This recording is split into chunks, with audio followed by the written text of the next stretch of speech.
Hi, good evening. It's Gene from maverickstar Observatory. Just wanted to talk in this video about a few different plans that we've got for the observatory in order for it to become a little bit more self-sufficient in the way it raises funds. Before we get into that, I'd just like to say big thanks to our subscribers, that occasionally now and then chip in, our patrons and our superstars that have the equipment that we've got around the world now. A few years ago when we began this, I could never have envisioned we'd be here today with equipment in Arizona, Canada, Hong Kong, Australia, and here in the UK with the Trimag system. We've come a long way, and we're probably closer than we ever have been to an anomaly taking place, that being in a couple of years, with us reaching that 40-degree mark. But it has become very frustrating. I feel sometimes like I'm like a record player going round and round asking people to support, and really the time has come where we really need to do something else in order to get some funding coming in, not just for the observatory but for myself. I just can't continue to invest the amount of time that I do in the observatory. And people might think, well, what sort of time are we talking that you're investing? Well, when you're trying to improve things and you're programming electronics, you can pour away thousands of hours on stuff like that. People just don't understand what goes into this. It's like, how easy is it to hear, we're very different to other YouTubers in that we actually build equipment, and we've got equipment out there in the world. It sounds very easily and like in a click of a finger we've managed to do that, but that was never the case. It took years and years at least for us to get the Trimag system up and running, because we never simply had the thousands or tens, or it actually probably would have come into the range of 100,000 plus to get the Trimag system built. It is the only system in the world, and very bespoke, unique in the ability and job which it does for us. But it's frustrating. I'm just sharing my thoughts with you guys here. It's frustrating when you see what's really popular on YouTube, and what people are prepared to invest in. Some of these gaming channels where people just watch people playing games. The hosts of these channels are multi-millionaires. They're driving around in Lamborghinis. There's one not too far away from me where I live. Same thing, driving a Lamborghini, hundreds of thousands of subscribers, and it makes me wonder as a scientist, where is our thoughts and mindset in this day and age? I've got to mention this. I was watching the news this afternoon, and the Prime Minister, Boris Johnson, was talking about his defence and security budget. And I nearly fell off the chair when I heard that he was going to increase the nuclear warheads by 40%, and that he'd set aside another £9 million to build a White House style nuclear bunker in Whitehall somewhere. Do we really need to increase the amount of nuclear missiles that we've got, especially by nearly a half more? This is the very thing that, if you look at the doomsday clock, this is the very thing that concerns them, and that's why we're less than a minute to midnight. Or are we 100 seconds to midnight? It's very close. Apparently when we get to midnight, that's it. It's game over for us. But one of the things that they're really concerned is a nuclear war breaking out. And with the UK today announcing that it's doubling almost its nuclear arsenal, it makes you think, don't it?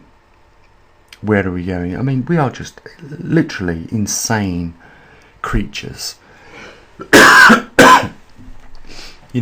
Some of us, have evolved. I think it's the only way I can put it. Some of us have evolved a little bit more than others on this planet. It's like, Boris Johnson is just a baby playing with a box of matches that hasn't burned itself yet, because nobody really has seen to date a full nuclear exchange. And there's that acronym MAD, mutual agreed destruction or something like that, is it? I'm pretty sure you know what I'm talking about. But yeah, just a small exchange of nuclear missiles over the northern hemisphere would plunge this world into a nuclear winter, and no one probably would survive, or it would be very, very difficult to survive. And do we want to make, any part of our world uninhabitable for at least 500,000 years? So why even entertain the thought of, doubling the nuclear arsenal of missiles? Just, I thought I'd share that with you. We might see the rest of the world now follow suit, because I remember a time where they was trying to disarm nuclear missiles and reduce the quantities that we've got. But, I thought I'd just share that with you. So, yeah, we see on YouTube channels that don't really contribute anything to the further development of mankind's understanding of this world, and yet it is almost like brain porridge that they put out, and people are interested in that. They'd rather, it's like I've said it before, they'd rather watch a couple banging than watch a scientist talk about, something that is rare, like this pole shift that we're going through. Where is the mindset of people? And getting back to, asking people to fund, this observatory, it's become almost mundane. I don't like having to do it, yet I know when I don't ask, nobody supports. And I've been thinking of other ways in which we could, raise funds for this observatory to keep the work going, because to just walk away from it would be very painful for me. It's not something I want to do. I've invested nearly 10 years into this, and I certainly don't want to walk away whilst we're just a couple of years away probably from something very big happening. It is for that reason that I've started to look back at what probably I could use to raise some funds for the observatory. So one of the things I did, I realised there was a new book converter out which would give the ability of a variable controller to the person using, if we fit this book converter into one of our Calidra silver generators, it gives then the person the ability to variably control the voltage. So if they want to just increase it a little bit faster, although that is going against the purpose of creating very, very fine amounts of Calidra silver, because obviously if you increase the voltage you blow bigger pieces, although microscopic, but still bigger pieces off the silver rods. But it gives the ability for the person to control the voltage and speed of the pump. The other thing we was going to integrate in it, I'll show you the prototype when we've built it, but I was also going to try and take that to a manufacturer and have them manufactured, and perhaps that might raise in a little bit of revenue for the observatory. The other thing which we've got on the back burner, which has now come to the front of the queue, is the promise that I give our patrons nearly a year ago, which was sending their message out into space embedded in a laser. If you can just imagine the way this works, if you had a fibre optic line tethered from the Earth to out into space, you could transmit any data you wanted to in that fibre optic line, but the ability for us to do that just simply doesn't exist. But by using a laser beam we can do the very same thing. Now NASA, I believe, have just started to use this on the ISS, but I've located now a reasonable powerful laser, and that promise is coming close to those 134 people that are on our Patreon page, who have been supporting us for over a year now.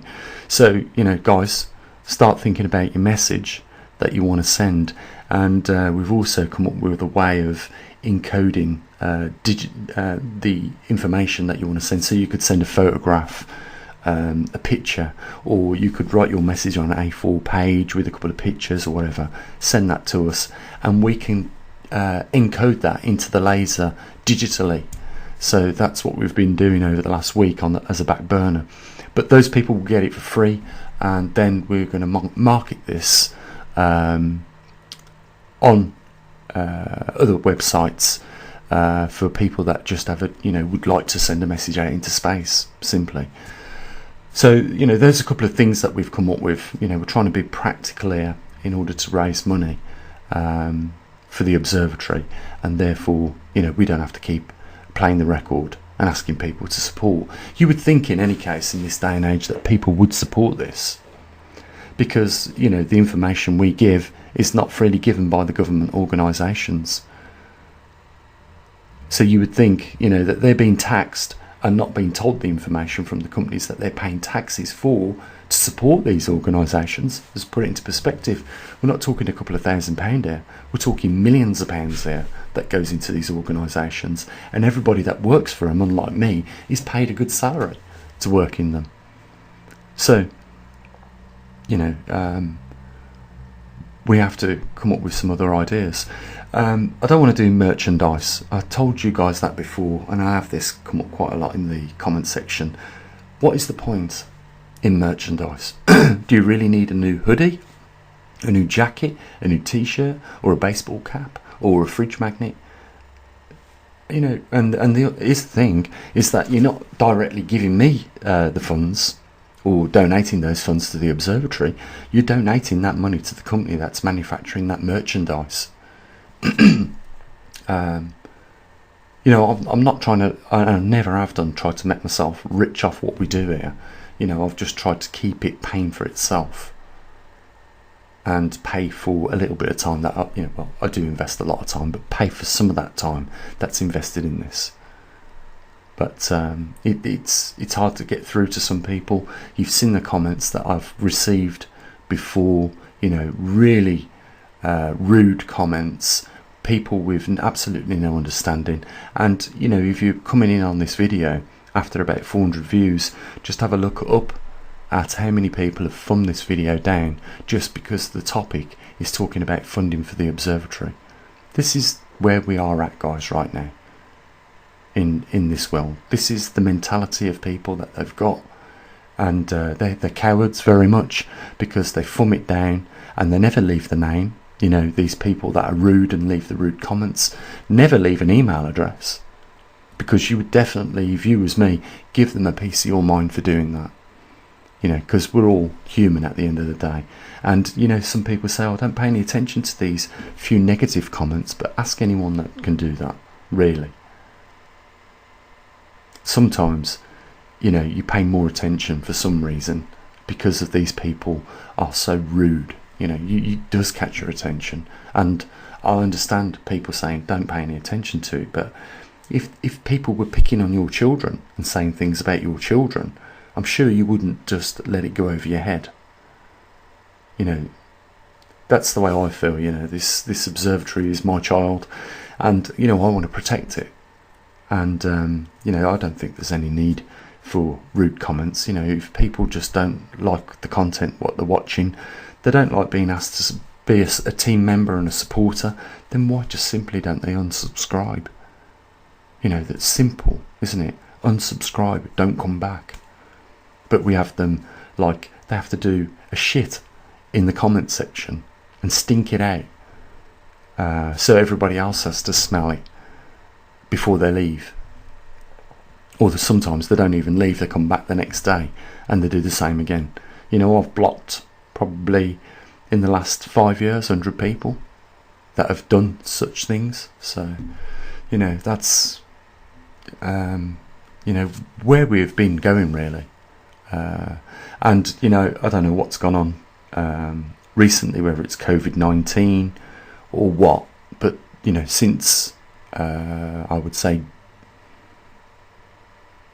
March last year, there has been a noticeable decline in the funding that we used to raise for this observatory. We did lose, unfortunately, a couple of big supporters, simply because their industries that they're in has suffered, and it has meant that they're not in a position anymore to support us to that level. So it's really sad. So we're doing our best here to try and cover up those losses, and we're working on a couple of projects to do that.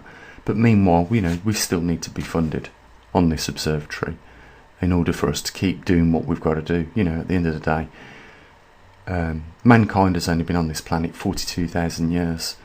The last time the magnetic reversal happened was 780,000 years. And there is no way we could have ever recorded the data because simply we weren't here to do so.